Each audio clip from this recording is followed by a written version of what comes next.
भारत चीन ने छठे दौर की कमांडर स्तर की वार्ता के बाद जारी किया संयुक्त बयान। दोनों पक्ष अग्रिम मोर्चे पर और अधिक सैनिक नहीं भेजने और जमीनी स्थिति को एकतरफा कार्रवाई से नहीं बदलने पर सहमत।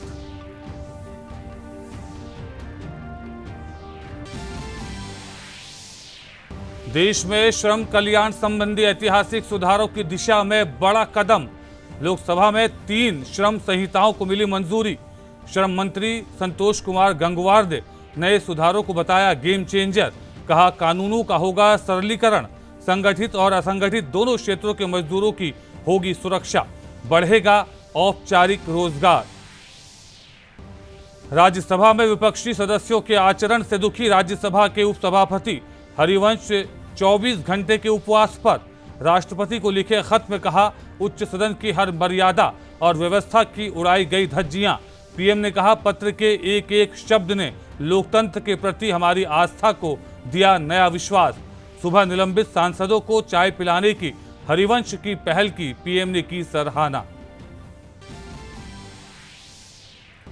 आईआईटी गुवाहाटी के 22वें दीक्षांत समारोह में पीएम मोदी का संबोधन। कहा आत्मनिर्भर भारत के निर्माण में नई शिक्षा नीति निभाएगी महत्वपूर्ण भूमिका। आईआईटी गुवाहाटी से आपदा प्रबंधन और जोखिम में कमी के लिए एक केंद्र स्थापित करने का किया आग्रह। संयुक्त राष्ट्र की 75वीं वर्षगांठ के अवसर पर बुलाई गई महासभा की उच्च स्तरीय बैठक में पीएम ने संस्था में दिए सुधारों पर जोर दिया। कहा बिना समग्र सुधार के संयुक्त राष्ट्र के समक्ष आत्मविश्वास का संकट। प्रधानमंत्री नरेंद्र मोदी कोविड की उच्च दर वाले 7 राज्यों और केंद्र शासित प्रदेशों से कल करेंगे संवाद। कोविड से निपटने के उपाय और प्रबंधन की स्थिति तथा तैयारियों की करेंगे समीक्षा। कोविड के 63% से भी अधिक सक्रिय मामले इन्हीं राज्यों में।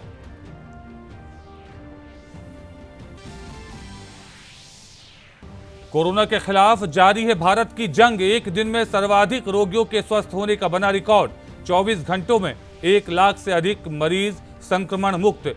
रिकवरी रेट 80.86% और मृत्यु दर 1.59%। त्योहारी सीजन को देखते हुए स्वास्थ्य मंत्रालय ने मास्क पहनने पर दिया जोर। कोविड की दूसरी लहर के चलते ब्रिटेन के प्रधानमंत्री बोरिस जॉनसन ने देश में अगले 6 महीने के लिए किए कड़े प्रतिबंधों का ऐलान। देशवासियों को चेताया गंभीरता से न लेने पर और कठोर कदमों का करना पड़ता है सामना।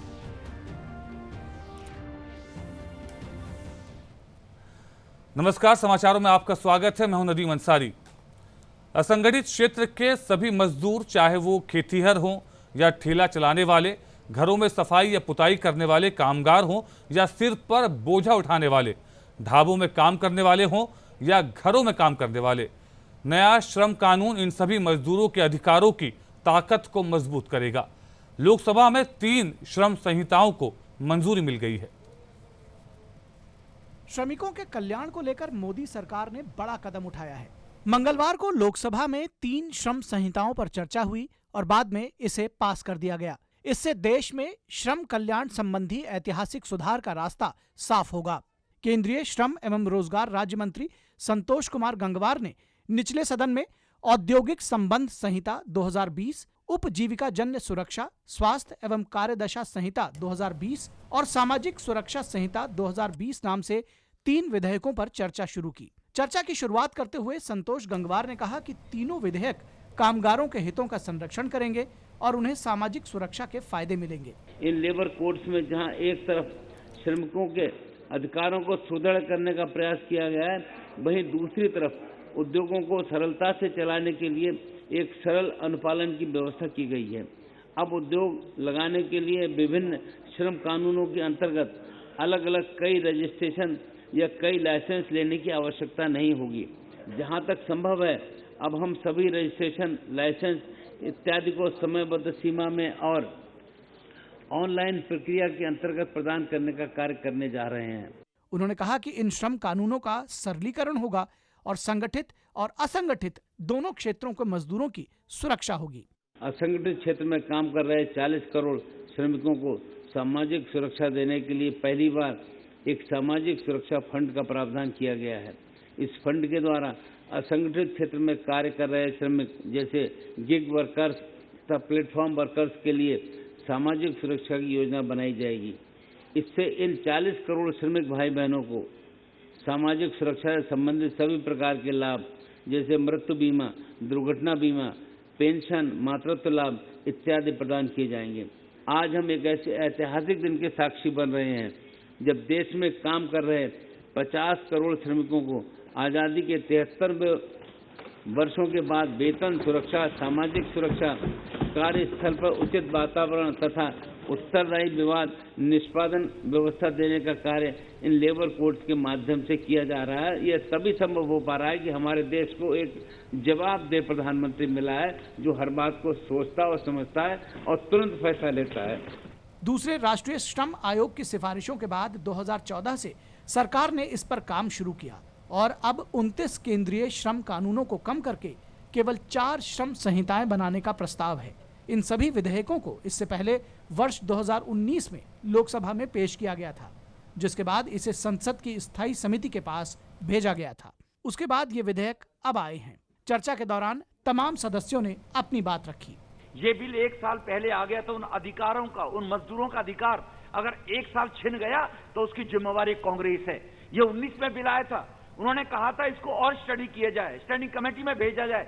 उनकी सिफारिश में स्टैंडिंग कमेटी में भेज दिया।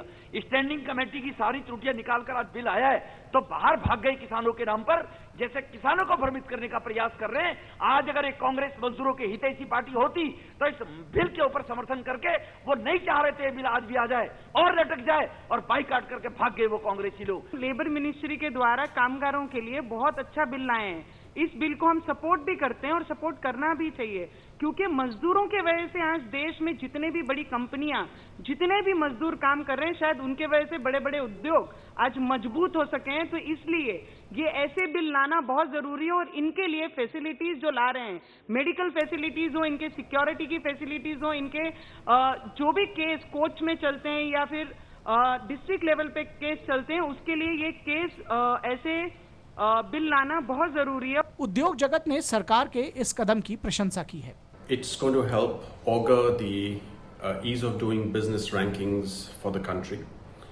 It helps in consolidating all the different labor acts and reforms under one code, and it's going to go a long way in improving industrial relations between employer and employee. The proposed bills are pro-workers and pro-employment.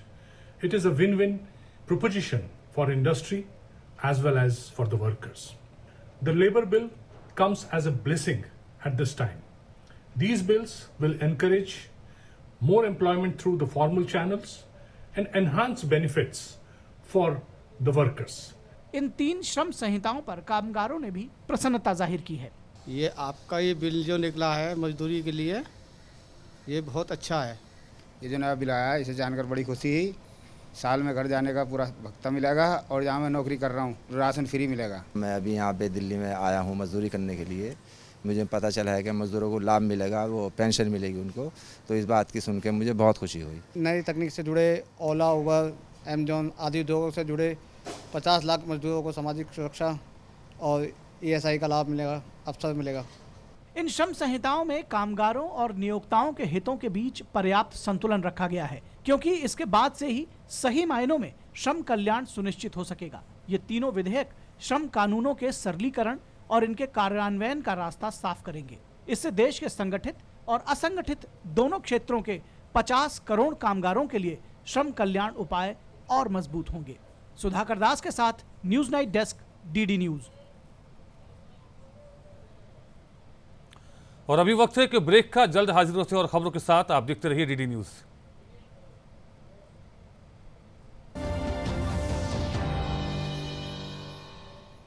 अच्छा बाबू नमस्ते। देखिए, जानते तो सभी हैं कि ज्यादा तेल, चीनी या नमक खाना नुकसानदायक होता है, पर कैसे? हमें तो लगता है कि ज्यादा से ज्यादा थोड़े मोटे ही हो जाएंगे, बस चलेगा। हमें कौन सा फिल्म स्टार या ओलंपिक खिलाड़ी बनना है? पर अगर तेल, नमक या चीनी पे कंट्रोल नहीं किया ना तो high blood pressure, heart attack, stroke, sugar की बीमारी, आंखों की खराबी, किडनी फेल, कुछ भी हो सकता है। और इन सब के चक्कर में परहेज ही परहेज, सिर्फ खाने में नहीं, आपकी पूरी जिंदगी में, रोजमर्रा के हर काम में। नुकसान समझ लिए ना, बस हो गया काम आसान। अब लगाइए दिमाग को काम पे और फिर देखिए उसका खेल, क्योंकि तंदुरुस्ती दिल से ज्यादा दिमाग का खेल है। आज से ही खाने में चीनी, नमक और तेल कम कीजिए।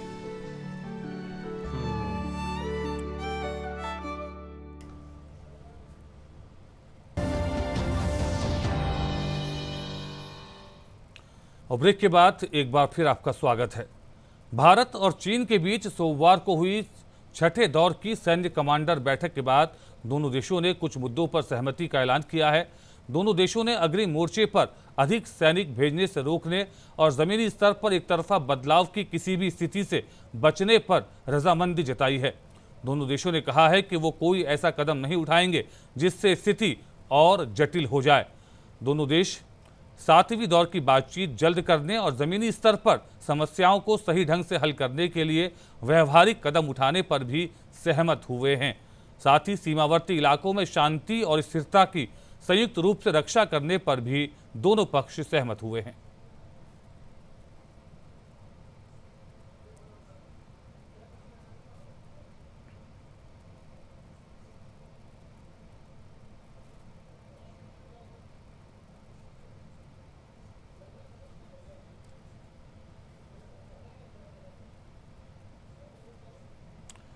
राज्यसभा ने आज ऐतिहासिक रूप से 7 बिल पारित कर दिए, जिनमें आवश्यक वस्तु संशोधन विधेयक 2020 बेहद महत्वपूर्ण माना जा रहा है। अन्य कौन से विधेयक हुए राज्यसभा से पारित, आइए देखते हैं इस रिपोर्ट में।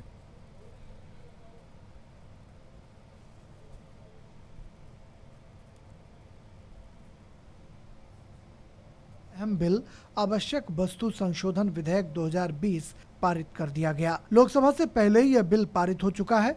इस बिल के माध्यम से आवश्यक वस्तु अधिनियम 1955 का संशोधन किया गया है, जिसके तहत भंडारण और तकनीकी सुविधाओं का लाभ किसानों को मिलेगा और स्टॉक की सीमा इस बिल में संशोधन के माध्यम से समाप्त कर दी जाएगी। The question is that will be passed. Those in favor will please raise their hands and say aye. हालांकि विशिष्ट परिस्थितियों में स्टॉक की सीमा का प्रावधान सरकार कर सकती है। यह बिल लोकल फॉर वोकल को भी प्रमोट करेगा। भाई मोदी जी के नेतृत्व में हमारे देश के किसानों की आय दुगनी करना ये हमारा संकल्प है। इस संकल्प पूर्ति की दिशा में ये विधेयक मोदी सरकार का एक महत्वपूर्ण कदम है। उपसभापति महोदय, मैं आपको ये विश्वास दिलाना चाहता हूँ कि ईज ऑफ डूइंग बिजनेस की दिशा में वोकल फॉर लोकल को केंद्र बिंदु मानकर मोदी सरकार विशेष रूप से काम करने में कटिबद्ध है। ये बिल किसानों के हितों में, ये बिल ग्राहकों के हितों में भी काम करेगा, इतना मैं आश्वासन देता हूँ। अन्य अहम विधेयकों में बैंककारी विनियमन संशोधन विधेयक और कंपनी संशोधन विधेयक 2020 को भी राज्यसभा ने पारित कर दिया। The amendments are coming in with the singular objective of protecting the interest of the depositors. Protecting depositors by ensuring that we don't have any more such difficulties like the ones which are being faced by PMC-like problems. We want to bring in proper management. We want to make sure that they are professionally run. इसके अलावा भारतीय सूचना प्रौद्योगिकी संस्थान विधियां संशोधन विधेयक 2020, राष्ट्रीय न्यायालयिक विज्ञान विश्वविद्यालय विधेयक 2020, राष्ट्रीय रक्षा विश्वविद्यालय विधेयक 2020 सदन से पारित कर दिए गए, जबकि कराधान और अन्य विधि कतिपय उपबंधों का शिथिलीकरण और संशोधन विधेयक 2020 लौटाया गया। इससे पूर्व राज्यसभा में कृषि से संबंधित 2 विधेयकों के दौरान हुए हंगामे का मुद्दा उठा, जिस पर सभापति ने स्पष्ट कहा कि सदस्य अगर माफी मांगते हैं और सरकार की तरफ से प्रस्ताव आता है तो सदन को उनका निलंबन वापस लेने में कोई आपत्ति नहीं है, जबकि विपक्ष निलंबन वापसी पर अड़ा रहा और कांग्रेस समेत अनेक विपक्षी पार्टियों ने मॉनसून सत्र के बाकी बचे हुए दिनों के लिए सदन की कार्यवाही में भाग न लेने का फैसला कर लिया। ऋषि कुमार के साथ राजेश राज, डीडी न्यूज, दिल्ली। और भारत और चीन के बीच छठे दौर की सैन्य कमांडर स्तर की मीटिंग के बाद कुछ मुद्दों पर सहमति का ऐलान किया गया है। इस खबर पर और ज्यादा जानकारी के साथ जुड़ रही हैं हमारी संवाददाता नंदिता डागर। नंदिता, बहुत सारे मुद्दे हैं जिन पर सहमति का ऐलान भारत और चीन की तरफ से किया गया है, साथ ही साथ बातचीत को आगे जारी रखने पर भी सहमति बनी है। क्या कुछ खास है आज की सहमति में? आपने दुरुस्त फरमाया नदीम, सहमति तो बहुत चीजों पर बनी है, लेकिन क्या चाइनीज पीएलए आर्मी उनको इम्प्लीमेंट करेगी, ये बहुत बड़ा सवाल है। और इंडियन आर्मी तभी डिसएंगेजमेंट के लिए तैयार हो सकती है जब चाइनीज आर्मी एक्चुअली डिसएंगेज करे, क्योंकि ये छठी राउंड की वार्ता थी कोर कमांडर लेवल्स के बीच में और कोर कमांडर्स के बीच में, और जून में भी, जुलाई में भी, अगस्त में भी आप देख चुके हैं कोर कमांडर लेवल टॉक हुई थी। उन सब में डिसएंगेजमेंट पे सहमति बनी थी, लेकिन चाइनीज आर्मी ने थोड़ा सा डिसएंगेजमेंट 1 से 2 किलोमीटर का घोघरा हॉट स्प्रिंग्स से किया था, पैंगोंग के फिंगर 4 से फिंगर 8 तक नहीं किया था। तो ये जो मीटिंग थी ये इस तरह खास थी कि एक तो ये बहुत लंबी चली, सवेरे 9 बजे शुरू हुई, मोल्दो जो कि चाइनीज या तिब्बत की साइड है एलएसी के, वहां पे रात के 12 बजे के बाद भी चली, और अभी अभी करीब आधे पौने घंटे पहले इंडियन साइड ने ये प्रेस रिलीज डिफेंस मिनिस्ट्री से आया है। तो और एक ये खास बात ये थी कि इसमें इंडियन साइड ने चाइनीज पीएलए को बोला कि वो अप्रैल 2020 की स्थिति में आए, यानी कि उन पॉइंट्स पर जहां पर उन्होंने अपनी फोर्सेस बिल्डअप की हैं, ट्रूप्स बिल्डअप किए हैं, वो वहां से उनसे पीछे हटे। लेकिन चाइना की पीएलए आर्मी की ये डिमांड थी कि इंडियन आर्मी उन हाइट्स को खाली करे जो 29-30 की अगस्त की रात को जो कैलाश मानसरोवर कैलाश रेंजेस हैं उसमें, जैसे गुरुंग हिल, मगर हिल, जो स्पंगल गैप को देख रहे, ओवरलुक कर रहे हैं, जो एक बहुत ही एडवांटेजियस पोजीशन है, यानी कि इंडिया के लिए बहुत ही आर्मी की टैक्टिकल तरीके से देखते हुए बहुत ही ज्यादा हमें फायदा है उन पोजीशंस को वेकेट करे। लेकिन इंडिया किसी भी तरीके से उनको वेकेट नहीं करेगा जब तक चाइनीज जो अपनी बातें हैं उन पर अमल नहीं करे, क्योंकि हम ये देख रहे हैं जो हमारे फॉरेन मिनिस्टर थे जयशंकर साहब, वो चाइनीज फॉरेन मिनिस्टर वांग यी से मॉस्को में मिले थे, हमारे डिफेंस मिनिस्टर भी उनके डिफेंस मिनिस्टर जनरल वेई फेंगे से मिले थे, और वहां पर सब में ये कंसेंसस हुआ था कि ट्रूप्स शांति से वार्ता कर कर ये मुद्दा सुलझाएंगी, नए प्रोटोकॉल्स आएंगे। लेकिन चीनियों ने 1993, 1996 और 2005 तक के सारे कॉन्फिडेंस बिल्डिंग मेजर्स और बॉर्डर मैनेजमेंट के जो प्रोटोकॉल्स थे वो सारे के सारे तोड़ दिए थे। तो उन पर किस तरह से यकीन किया जाए, जब तक वो ऑन द ग्राउंड एक्शन नहीं लेंगे तब तक ये प्रेस रिलीज सिर्फ वही है, सिर्फ वो बातें हैं। हालांकि इसमें सहमति जरूर हुई है, लेकिन इंडियन साइड वेट करेगी कि चाइनीज साइड इसे अमल में लाए और ऑन द ग्राउंड डिसएंगेज करे, डीएस्केलेट करे, तभी शांति इन फ्रिक्शन पॉइंट पर पीस और ट्रैंक्विलिटी वापस आ सकती है। तो बिल्कुल नंदिता, जैसा कि आपने जिक्र किया कि लगातार बैठकों का दौर भी चल रहा है और जिन मुद्दों पर सहमति बनी है, भारतीय पक्ष ये जरूर देखेगा कि चाइना की तरफ से, चीन की तरफ से उन मुद्दों पर कितना अमल होता है। जैसे कि भारत ने हमेशा से कहा है कि अप्रैल 2020 की जो स्थिति है उसको बहाल किया जाए और दोनों पक्षों में से किसी को भी यथास्थिति को बदलने की कोशिश नहीं करनी चाहिए। कितना महत्वपूर्ण है नंदिता ये भारत की तरफ से कहना? ये बात बहुत भी दोहराई जा चुकी है कोर कमांडर लेवल की टॉक्स में। और एक बात और खास है नदीम, ये जो आपने बात तो कही कि स्टेटस को इंडिया भी डिमांड कर रहा है, लेकिन फिर चाइना ये डिमांड करता है कि इंडिया कैलाश रेंजेस के ऊपर से वेकेट करे, जो कि इंडिया कभी विकेट नहीं करेगा अब, क्योंकि चाइनीज जो उसका दोमुहा चेहरा जो है 15 जून की घटना के बाद देख चुका है। लेकिन चाइना अभी प्रेशर में आया हुआ है।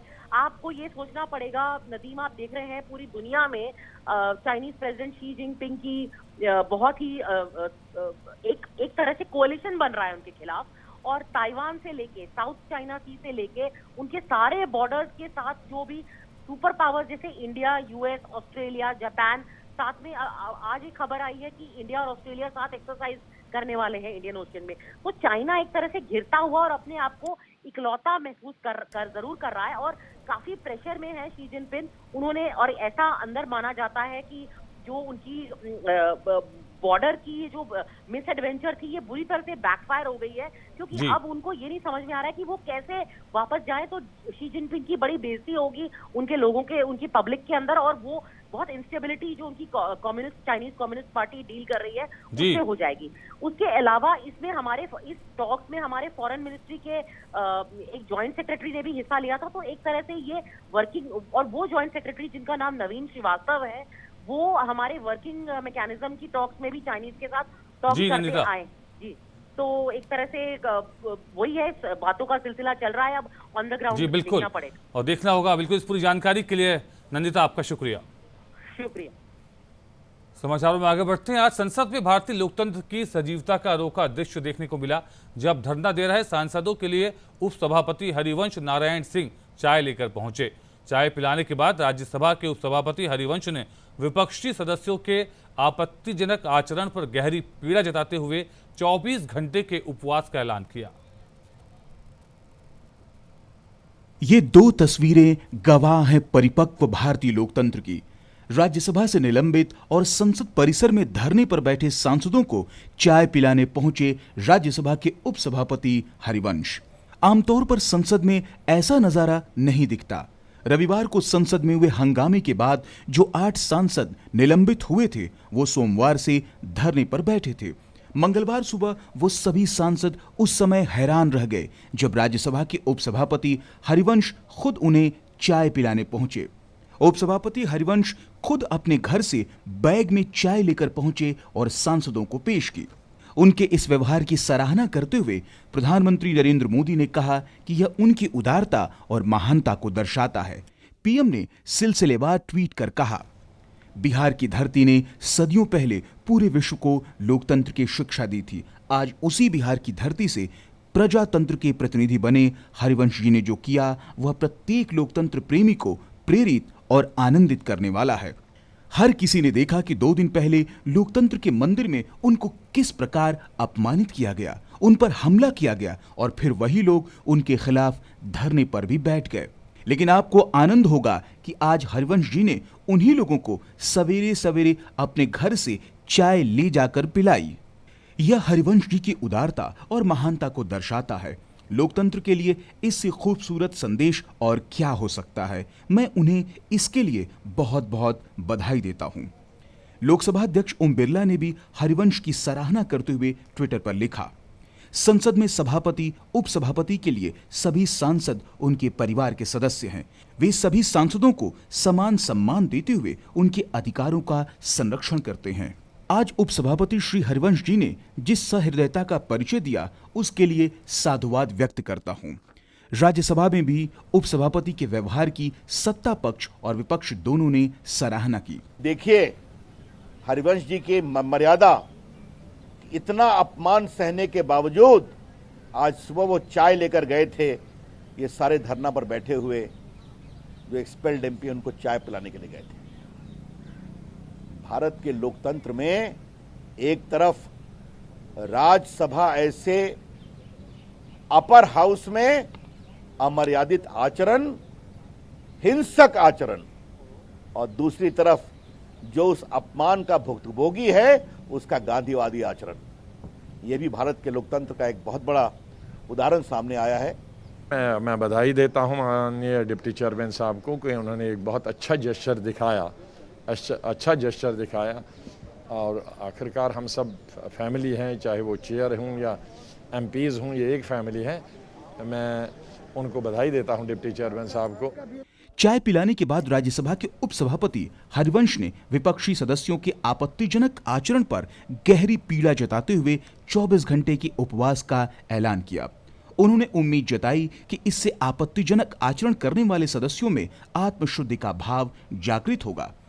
राष्ट्रपति रामनाथ कोविंद को लिखे पत्र में हरिवंश ने कहा है कि 20 सितंबर को उच्च सदन में जो कुछ हुआ, उससे सदन और आसन की मर्यादा को अकल्पनीय क्षति हुई है। पत्र में उन्होंने लिखा, 20 सितंबर को राज्यसभा में जो कुछ भी हुआ, उससे पिछले 2 दिनों से गहरी आत्मपीड़ा, आत्मतनाव और मानसिक वेदना में हूं। मैं पूरी रात सो नहीं पाया। सदन के माननीय सदस्यों द्वारा लोकतंत्र के नाम पर हिंसक व्यवहार किया गया। आसन पर बैठे व्यक्ति को भयभीत करने की कोशिश हुई। उच्च सदन की हर मर्यादा और व्यवस्था की धज्जियां उड़ाई गई। सांसदों के आचरण के खिलाफ उपवास का ऐलान करते हुए उन्होंने पत्र में लिखा, मेरा यह उपवास इसी भावना से प्रेरित है। बिहार की धरती पर पैदा हुए राष्ट्रकवि दिनकर 2 बार राज्यसभा के सदस्य रहे। 23 सितंबर को उनकी जन्मतिथि है। 22 सितंबर की सुबह से 23 सितंबर की सुबह तक मैं 24 घंटे का उपवास कर रहा हूं। कामकाज प्रभावित ना हो इसलिए मैं उपवास के दौरान भी राज्यसभा के कामकाज में नियमित और सामान्य रूप से भाग लूंगा। प्रधानमंत्री मोदी ने हरिवंश के पत्र की भी सराहना की और देश के लोगों से इसे पढ़ने की अपील की। पीएम ने ट्विटर पर लिखा, माननीय राष्ट्रपति जी को माननीय हरिवंश जी ने जो पत्र लिखा उसे मैंने पढ़ा। पत्र के एक एक शब्द ने लोकतंत्र के प्रति हमारी आस्था को नया विश्वास दिया है। यह पत्र प्रेरक भी है और प्रशंसनीय भी। इसमें सच्चाई भी है और संवेदनाएं भी। मेरा आग्रह है सभी देशवासी इसे जरूर पढ़ें। गौरतलब है कि रविवार को उच्च सदन में कृषि संबंधी विधेयकों को पारित किए जाने के दौरान अमर्यादित व्यवहार के कारण इन सदस्यों को सोमवार को शेष सत्र के लिए निलंबित किया गया था। इस कदम के विरोध में 8 निलंबित सदस्य संसद भवन परिसर में ही अनिश्चितकालीन धरने पर बैठ गए थे। हालांकि मंगलवार को यह धरना खत्म हो गया। राजेश राज और ऋषि कुमार के साथ news night desk, DD news. विश्व गैंडा दिवस आज मनाया गया। हमारे संवाददाता दुईना बरबरुआ ने असम के वन मंत्री परिमल शक्लवैद्या से खास बातचीत की। Assam is the home of the world-famous one-horned rhino, which is mostly found in Kaziranga, Manas and Orang National Park. Tourists from all over the world visit Assam to see this majestic animal. And today, on the occasion of World Rhino Day, let us know more on the conservation efforts and the measures undertaken by the government of Assam from the State Environment and Forest Minister Parimal Shuklavaidia. गेंडा के संरक्षण के लिए क्या क्या steps सरकार की तरफ से ले रहे हैं? संरक्षण के लिए आप लोग का जानकारी है कि असम आज का दिन में वर्ल्ड में एक ऐसा बात है कि असम में ही ज़्यादा राइनो पाया जाता है। इसमें है कि आज का दिन में जो 2650 तक हमारा असम का पॉपुलेशन है, राइनो पॉपुलेशन है। हमारा सरकार आने का पहले आप लोग का जानकारी था ही कि इधर में ज़्यादा पोचिंग हुआ करता था, मगर हमारा सरकार आने का बाद मेरा मुख्यमंत्री जी का जो निर्देश है वो निर्देश में हम लोग काम करते रहा। इसमें संरक्षण के लिए हम लोग ऐसा है कि जो रेस प्लेटफॉर्म बनाया, तो इसलिए जो हमारा हर साल में जो बाढ़ आता है, बाढ़ में वो जो डेथ होता है तो वो डेथ कमती हो गया।